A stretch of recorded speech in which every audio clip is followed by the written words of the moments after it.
نوحہ ماتم اور صبر، قرآن، حدیث اور فقہ حنفی کی روشنی میں جاننے کے لیے ویڈیو کو اینڈ تک ضرور دیکھیں۔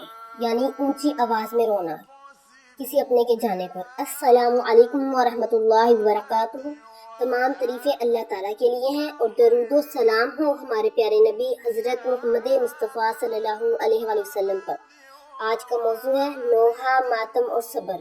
اللہ تعالیٰ قرآن کریم میں فرماتے ہیں کل نفس ذائقۃ الموت، ہر جان نے موت کا ذائقہ چکھنا ہے۔ سورہ آل عمران 185 آیت۔ یعنی ہر جان کو موت آنی ہے، ہر جان نے موت کا ذائقہ چکھنا ہے۔ بھائیوں اور بہنوں، موت ایک حقیقت ہے، آج کسی اور کی باری ہے، کل ہماری بھی ہوگی۔ اس لیے غم کے وقت ہمیں شریعت کے مطابق صبر کرنا چاہیے۔ اللہ تعالیٰ فرماتے ہیں مبشر الصابرین الذین اذا اصابتہم مصیبت قالوا انا للہ وانا الیہ راجعون۔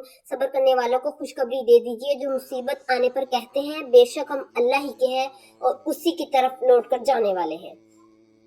نبی کریم صلی اللہ علیہ وآلہ وسلم نے فرمایا وہ شخص ہم میں سے نہیں جو رخسار پیٹے، گریبان پھاڑے اور جاہلیت کی طرح نوحہ و پکار کرے۔ اس حدیث کا مطلب ہے غم میں چیخنا، چلانا، خود کو مارنا، کپڑے پھاڑنا یا اللہ تعالیٰ کی تقدیر پر اعتراض کرنا جائز نہیں،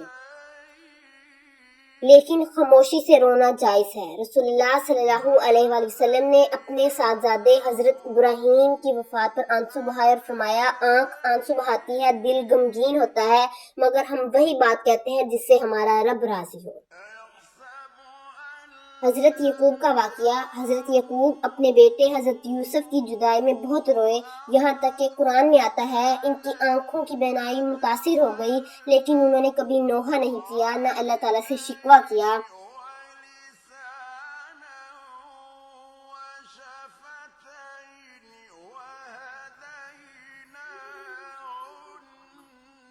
انہوں نے فرمایا میں اپنا غم اور اپنی پریشانی صرف اللہ کے سامنے بیان کرتا ہوں۔ فقہ حنفی کے مطابق نوحہ کرنا، چیخنا، رخسار پیٹنا اور گریبان پھاڑنا ناجائز ہے، جبکہ خاموشی سے آنسو بہانا جائز ہے، اگر اس میں شریعت کے خلاف کوئی بات نہ ہو۔ یعنی اگر اس میں کوئی شریعت کے خلاف بات ہے تو ایسا کرنا جائز نہیں۔ یاد رکھیں میت کو ہمارے رونے سے زیادہ فائدہ دعا، استغفار، صدقہ اور نیک اعمال سے ملتا ہے۔ یہ دعا ضرور پڑھیں، انا للہ و انا الیہ راجعون، اللہم اجرنی فی مصیبتی واخلف لی خیرا منہا۔